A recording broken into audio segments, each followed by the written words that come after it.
Join me in welcoming some new and familiar faces to our stage. Our moderator, Alice from House of ZK, is joined by Vanishree of Fermah, Dr. Ouyang of Snarkify, Shiv of RISC Zero, and Anthony of Matter Labs.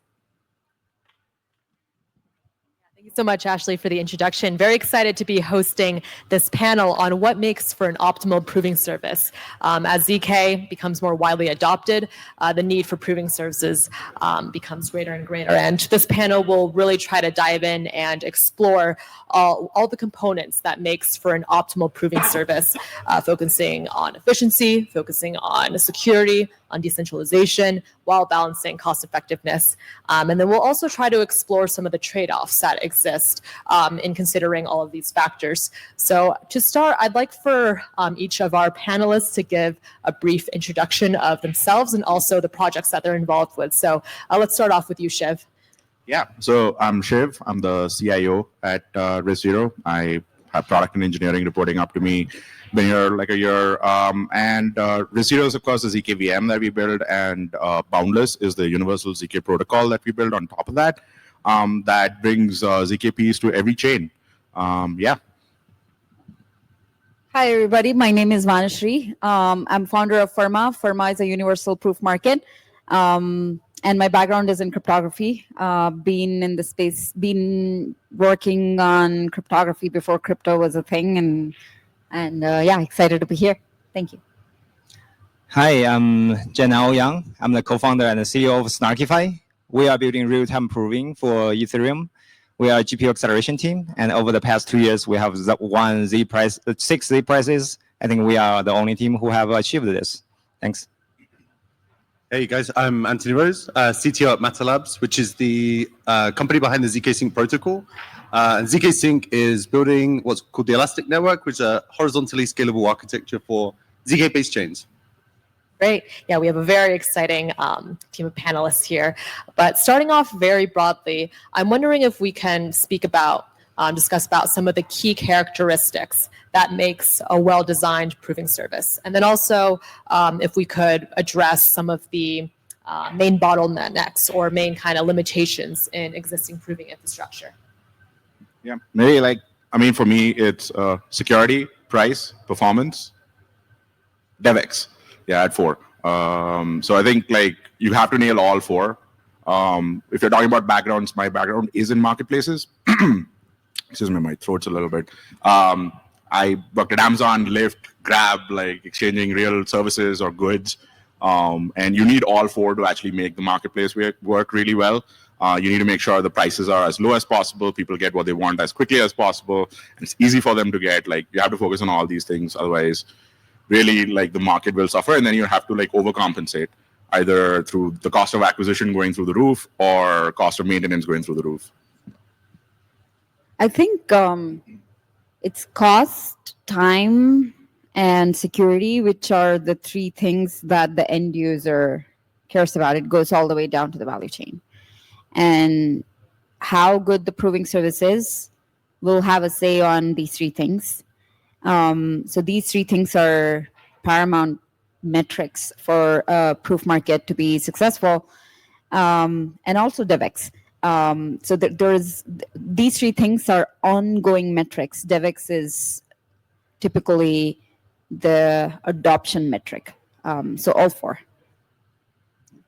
As a GPU acceleration team and a GPU-based proving service provider, our customers care mostly about cost, especially those ZK ROPs. If you ask what's their number 1 concern about ZK, it's cost.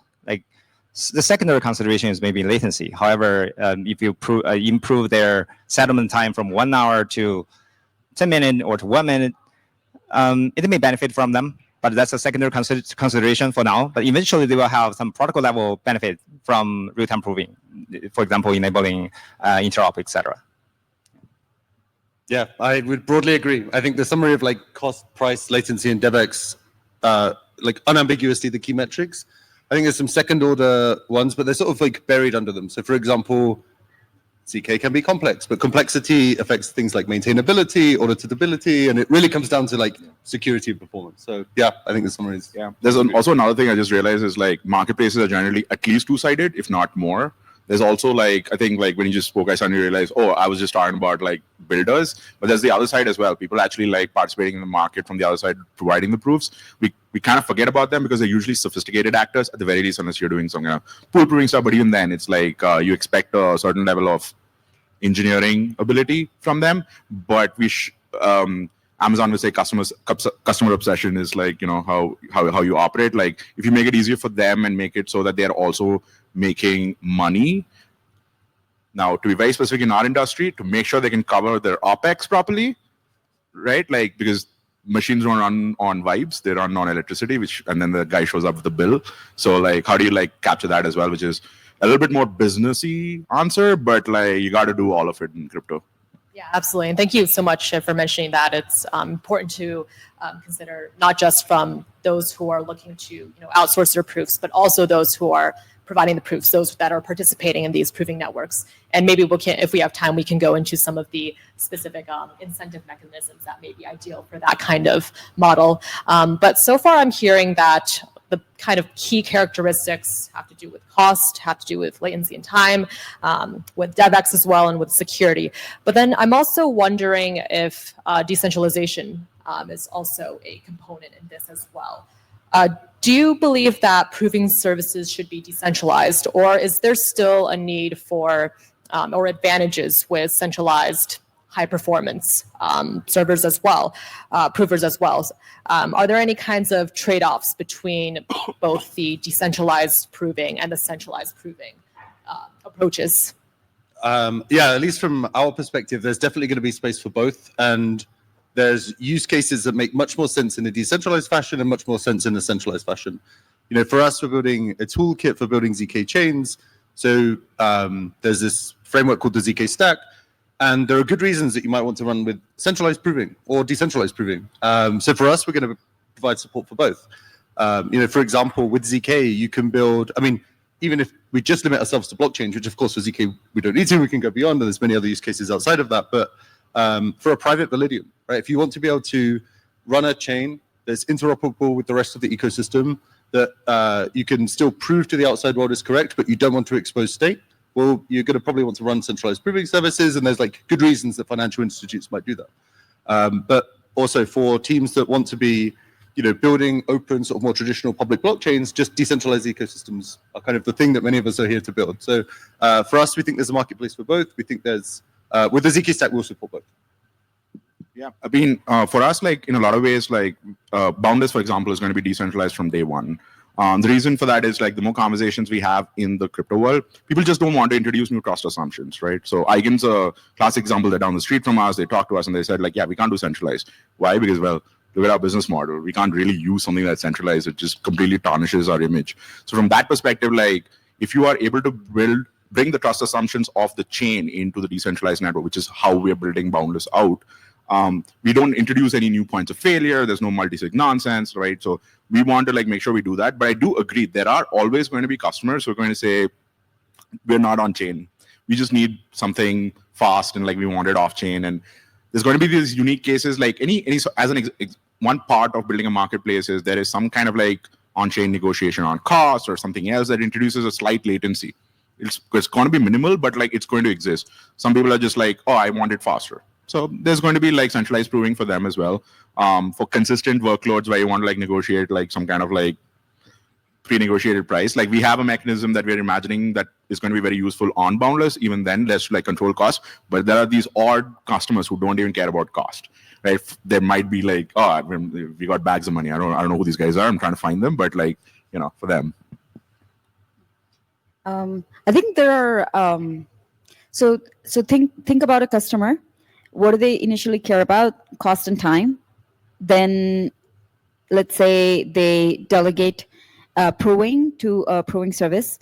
Now, readily, what is the next thing that they'll say? Okay, I'm delegating it to you, but how can I trust that you are not going to censor something? Because now I'm not the one who is doing it. I trust myself. How do I trust you? So that is where this is a second order equally important reason. Decentralization is a second order but equally important reason the moment you delegate proving. And of course, there are ideological reasons, and rightfully so. We should have some ideological reasons, and they help us stay on track when we can't reason about things. So it's good to stay ideological and still have decentralization as an ideological goal.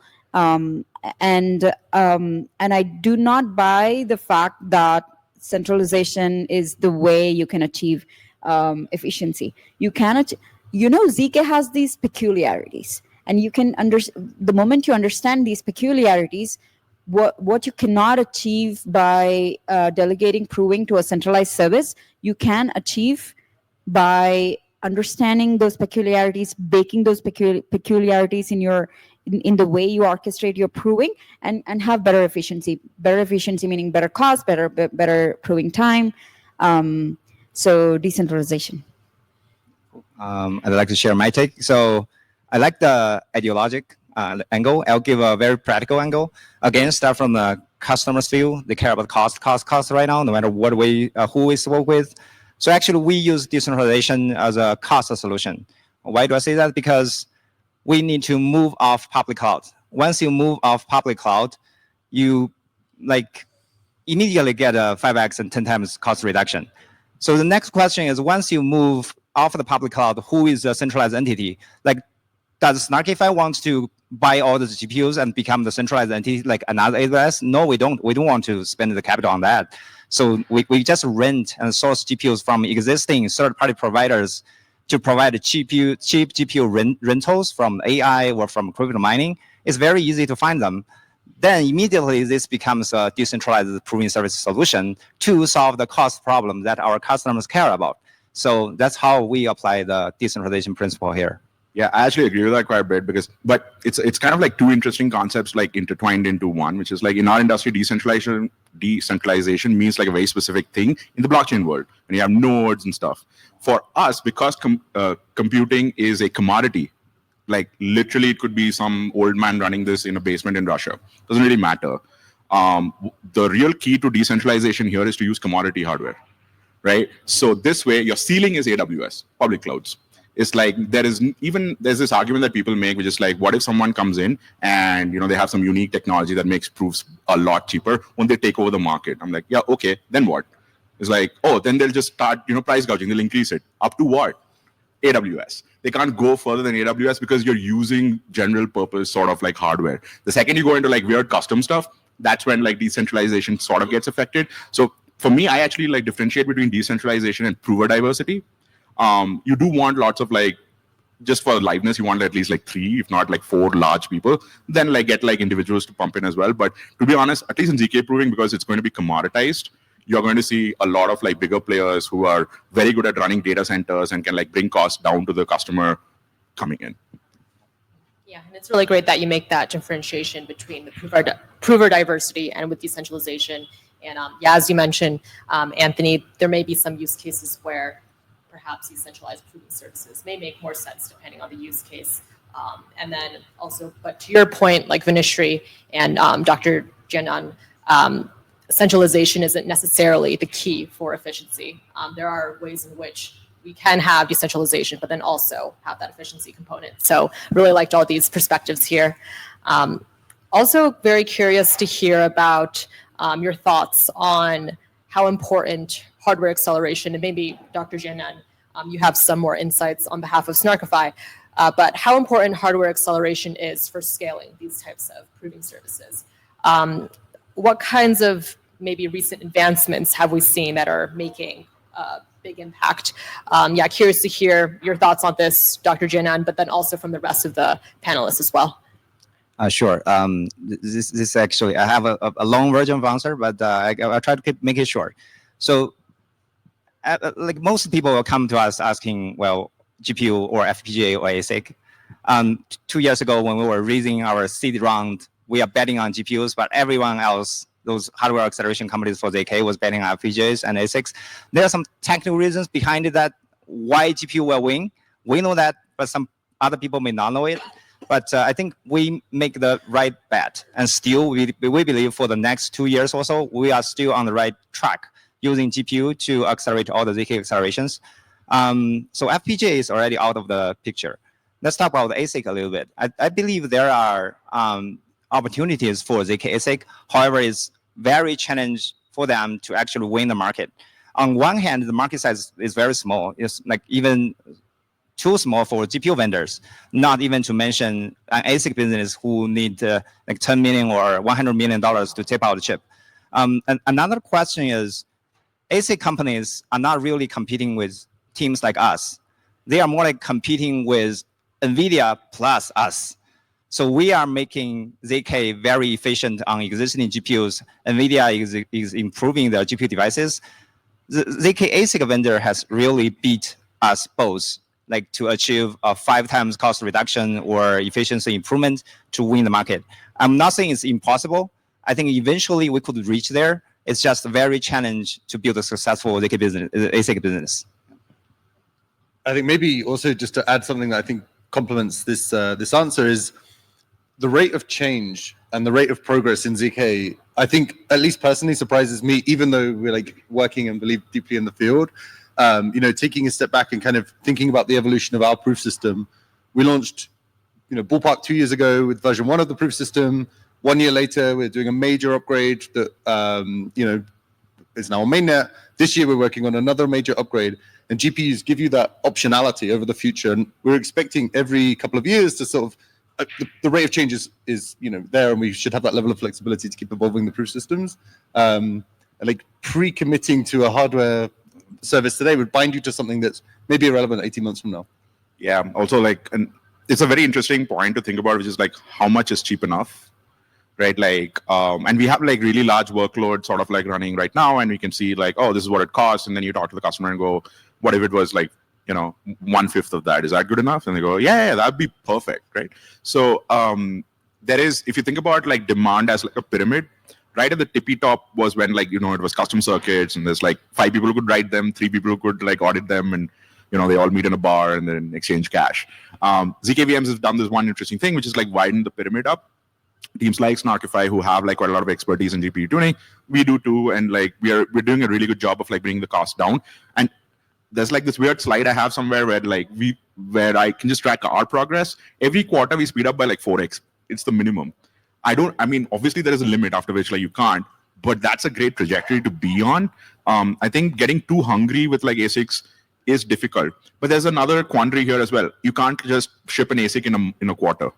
So when is the right time to think about ASICs? When is the right time? And you want to be able to see that kind of demand first, and project it out, and hopefully your CFO signs off on like 150 mil. Mine won't right now. Maybe later.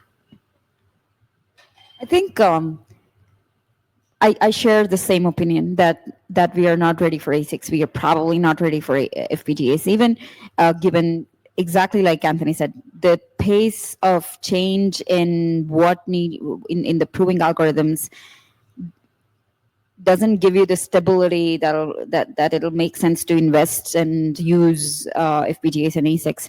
But I think what might be interesting, which I haven't come across personally, is identifying these modular, likely invariable parts, MSMs and FFTs of maybe let's consider elliptic curves, and let's say there are MSMs and FFTs on some popular fields and popular curves, right? So what if we see FPGAs and or even maybe ASICs, I don't know, at least FPGA implementations of these things that get called that we can call to, but the teams that I've talked to, they are frustrated with the pace of change of ZK, and they say that we've put so much effort, and by the time it is seeing the day of light, there is a new thing, and we need to change it. So I wonder if there is room for a different direction and abstracting the invariable parts out and giving that as having API for other CPU parts to call it. Yeah, I can comment on that. Just accelerating the invariant part won't work, because that will introduce a lot of data movement and communication between the CPU and the accelerator. That's something you want to avoid. The only way to make it work is actually to move all the compute as much as possible to the accelerator. That means once you build the invariant part, like FFT and entities, you also need to build all the equilibrium curve operations, polynomial evaluation operations. Then ultimately, you end up with a programmable GPU without like tensor cores or like ray tracing graphic stuff. That's basically what Fabric is building. So that's what it end up with. Yeah, I mean, like we actually have a partnership with Fabric, right? Like I was going to add that in as well, like which is one of the key responsibilities of building a marketplace is to navigate all of this, right? Like I'm sure Ouyang is right.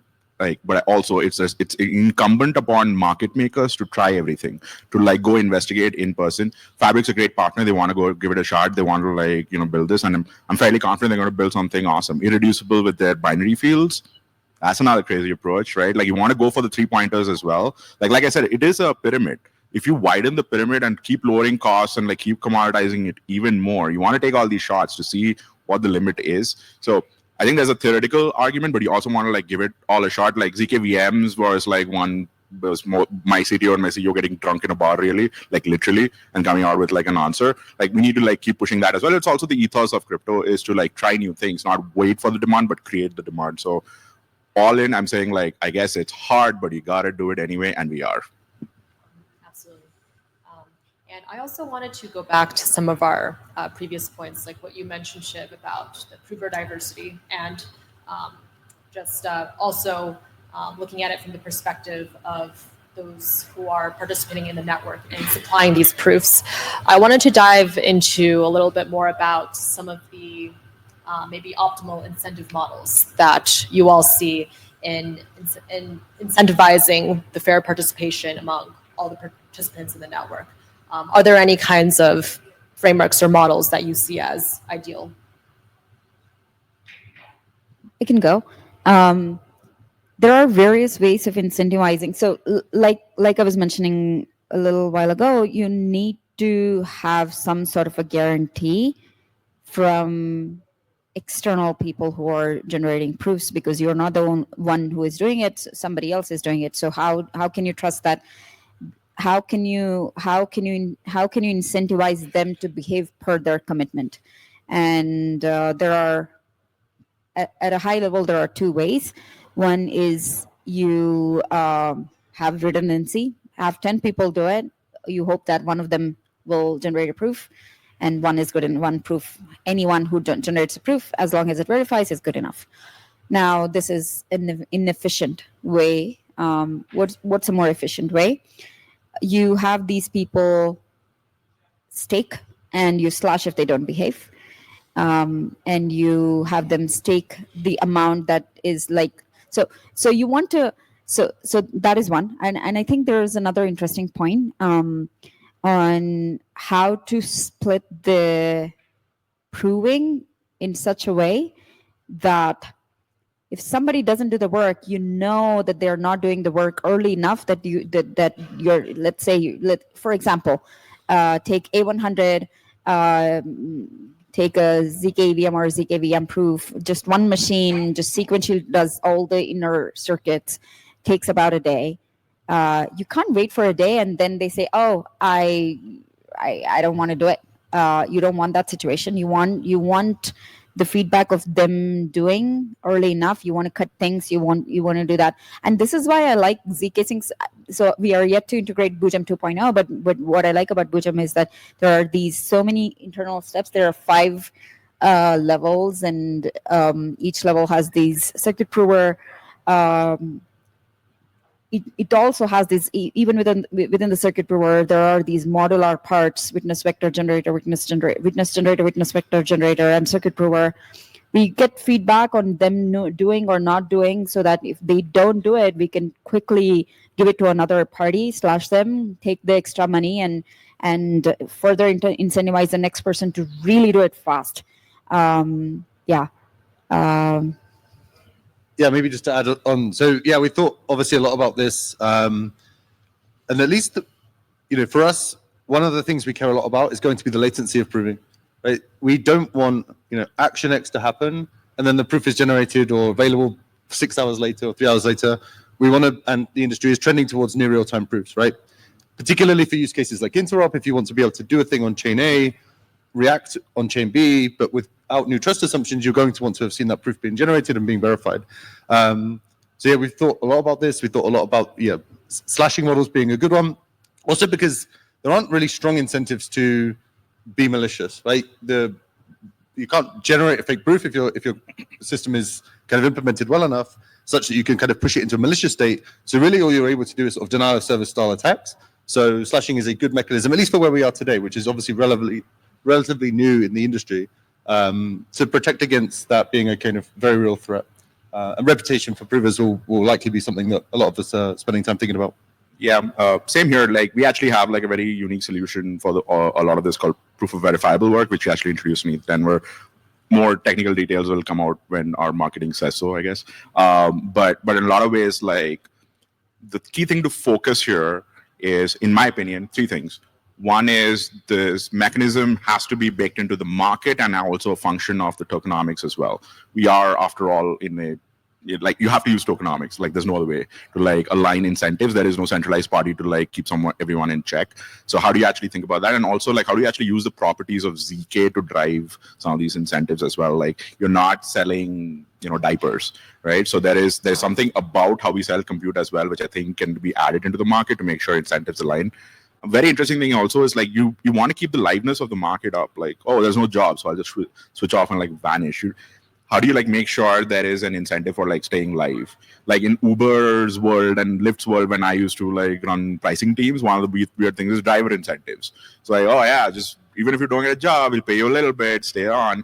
Now, interesting thing is like what would happen with these kind of incentives is like it actually lowers the cost of proving. Incentives are actually applied in the bids. So if you're able to actually like harness that power properly, right? Like to take two examples, Bitcoin and Filecoin, it lowers the cost of like, running stuff by like 90% odd. Can we get to that? We think we can. Like the way Boundless is designed, we think we can get there and we want to get there. Yeah, like I said, like I feel like there's slowly one of these like lasers coming on my head as I get closer and closer to revealing all the details. But like, yeah, stay tuned is all I can say for now. Let me add 3 points with my own experience. So first, on the pricing side, I think existing in production systems are based on fixed price points. So for example, our deal with one of our largest customers, Grow, and our deal with our GPU vendor suppliers is fixed price. It's working in production. There's no marketplace yet. But in the future, I would imagine some marketplace will dynamically determine the price point. But right now, it's fixed price. Second point is real-time proving incentivization compared with like generated proof in 6 hours. Actually, we were integrating with ZKsync's prover. Like by default, it could be generated in an hour for a batch proof. But like ZKsync engineers would ask, what's the price point if you generate it within 15 minutes, for example? So that would make the proof generation cost much higher. So that's a trade-off between latency and cost. And then it's up to the customer to decide what kind of cost and latency makes sense to them. The third point is about how do you incentivize GPU suppliers. So the GPU suppliers are basically crypto miners. They're quite straightforward. Imagine you own some GPUs, hundreds of GPUs at home, and what do? Right now, there is pretty much nothing for them to make profit from.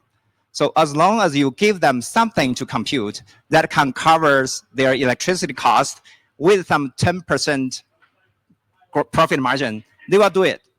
So that's just how miners behave. So they are not hard to incentivize. Just give them something and give them some profit. They will do it. Are you the guy with like 100 GPUs lying around the house? No. We own some like Bitcoin mining machines. Yeah, incentive alignment is always a big priority here, and it's great to hear some of the specific models like Vanishree and Anthony that you're mentioning, and also with thinking in the shoes of these miners, Dr. Jiannan. And I also liked the point that you mentioned, Shiv, about also considering those liveness guarantees as well. That's a very big factor. I also wanted to dive into some of the trade-offs that may come in with outsourcing these proofs to proving services as opposed to, say, local proof generation. Perhaps some users in certain use cases that are, for example, privacy related, they may prefer to have that local client-side proving. But maybe, Vanishree, especially since you're part of Fermah that focuses on proving services specifically, maybe you can shed some insight on this, on some of the trade-offs that come with outsourcing proofs versus the local proof generation. But then also wanted to hear from, like, especially Shiv from your side with RISC Zero and Anthony from ZKsync. I know that you guys are especially focused on optimizing for that developer experience. Wondering how this ties into the DevX component as well. I don't think there is a trade-off. I think there is only a benefit by delegating. I honestly, and that is true. Immaterial. That is true for projects at all stages. Imagine a project at an early stage. Should they be thinking about, I want to test what I'm building. I'm building this POC. I want to test it. Now, should I do this on GCP or should I buy bare metal? I don't know how much to buy. And if I do it on GCP, it's going to be really, really costly. I'm seed funded. What do I do? Let me delegate. They know, they have been doing it. They have shown that they can work with established teams and guarantee good cost and time. Let me delegate. For that, for that stages, it makes sense. For stages of established teams, they have huge. The market can be thick there, and every ounce of efficiency you can derive from the efficiency of proving market has a huge effect because the volume is really, really high, and you can add significant value there. So all in all, I don't see so. The nice property of ZK is that is of verifiability, right? Of soundness. So as long as it verifies, you know that it's sound. This is not the case in image rendering. This is not the case in AI itself, but maybe with ZKML.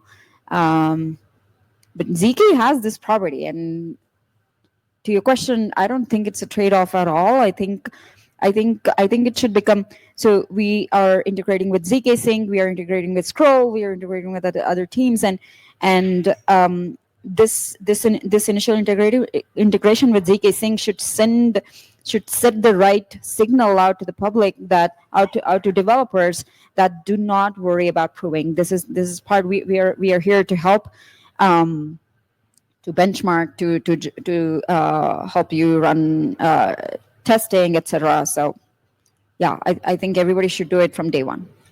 There is a small trade-off though, right? Like, because like the inputs are public in a public market, so you do lose that privacy angle, which is what, like, where the comments is. So privacy is like this, like, you know, like big tag item which covers like 200 things, right? Like for specific customers, when they say privacy, what they mean is, oh, I don't want random people to know what my inputs are. Can I like pick and choose who my provers are? Something like that, right? So there are ways around it, but like pure privacy. And you mentioned client-side proving. I have an internal doc which I haven't published yet. I'm titled in working, but I want to write at the top is it's a $1 trillion opportunity. It's beyond blockchain, to be honest. Like, it completely breaks the client-server model. Modern computer systems or like web services, the way it works is like you log in and there's like a bunch of stuff on the server side, and servers, the companies don't trust what you compute on the client side. If you can do client-side proving properly, you flip that narrative. It'll take me like a few hours to actually draw out what that would actually look like, but you would change your entire experience of how you enjoy the web with like unbelievable security. Like, you're talking like, oh, like, you know, you'd be doing well if you track that properly, in my opinion. Maybe just a small comment on the developer experience. Like, one of the really nice things that I think we'll see, and we're starting to see already, is services that can do proving massively lower the barrier to entry for teams that want to start building in the space, right? So, you know, rewinding a couple of years, and many of us in the space were like building these ZK systems, it was pretty tricky, right? It took quite a long time. Even when you've got a system to the point where it's functional end to end, you have to think about hardware utilization, right? How do you get to the point where you're using, you know, close to 100% of your GPU, right? There's a huge amount of work that goes into building things that are operating effectively where we're now seeing the prices that we're seeing for ZK in production. So when you've got services that have taken that specialist and deep technical work for you, and you want to stand up a chain today, I mean, there are toolkits that let you deploy your execution environment. You can wire straight in and immediately be proving. So what might have taken a year or 2 years of really hard and really specialist work a couple of years ago is almost something you can do in like hours at this point. And the rate of change is still staggering. So for developers in particular, it's going to be a massively useful accelerant. Yeah, 100%. Which is why I think it's important to not think of these things as just marketplaces, but like protocols that are like a stack where everything comes in and like you offer like it should be modular, keyword, I guess. And so that like other people can build things on top. You must be opinionated in the beginning so RISC Zero builds the entire stack. We have our own ability to aggregate and do all these things and run provers and all of that as well. But if someone comes in and says like, oh, can I just take that piece and make it really, really good? Or can I take this GPU and like, I know I've won so many Z-Prize, I'm going to make it really, really good. Yeah, come in, do that, right? Like that's how, and what we want to do is make sure everyone profits from these efforts. That's why you need to focus on the protocol. Really good point about the abstraction as well, because from my perspective, personal experience is I paid my mortgage by basically taking gigantic Ruby on Rails services and bringing them into microservices. But Ruby on Rails was like a revolution for the web service industry because you just like, oh, I just write a couple of handlers and just run it, middleware taken care of. Apparently it's secure, it uses MySQL, everybody knows how to run it. Just what is the Ruby on Rails moment for like ZK? These marketplaces will like try and advance that. Internally, we have a little project that we're like trying to work on as well. It's a little bit opinionated, but like we would really love to make it like the Ruby on Rails for like ZK and like work with partners, right? That's important as well. If you try to do it alone, if it's some weird opinionated stack stuck to like one ZK VM, one ZK thing, one, if it's all like that, like you get stagnant like this. I understand there's an opportunity to like maybe like tokenize and immediately make money and stuff. Yeah, that's like that means your business model is worth 1 ETH Denver. You won't be back in ETH Denver 2026.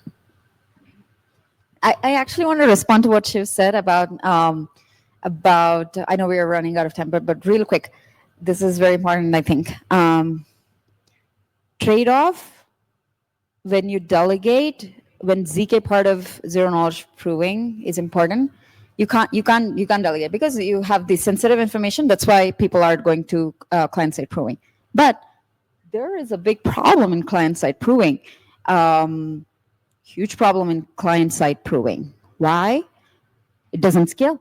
It doesn't scale with the increase in the size of computation. It doesn't scale with the decrease in the size of devices.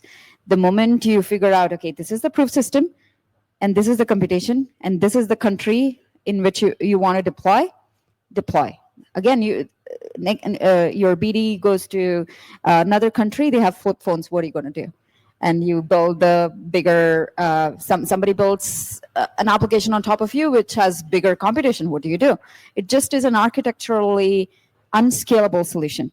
I think this is why, again, not to front run our announcement, but we are actually working on a way to solve this through the architecture. I would love to debate this with Shiv one day. Yeah, I mean, I know it says time's up, but I'm going to answer the answer. My answer was very specific to privacy. Like, I worked in compliance for like large amount of time at Coinbase. Don't recommend it. Sorry, Coinbase. It's hell on earth. But it's mostly about transferring PII, personally identifiable information. You don't want to give your SSN anywhere. It's not computationally intensive to just keep it on device. You want to keep some stuff on device. There is no world where client-side proving takes over all verifiable computation. That makes total sense to me. But there is a world where it replaces a bunch of these like key things, your touch points to the web, where like security and privacy becomes like very, very important. Keeping your own information on your own device is possibly the best thing you can do to like keep yourself safe. I think to a large extent, all of us are now numb to losing our PII. At this point, I feel like every major rogue nation has all my details. I might as well just put it on the blockchain and just download it directly. But you want to get to a spot where like, so identity and access management is a $1 trillion industry.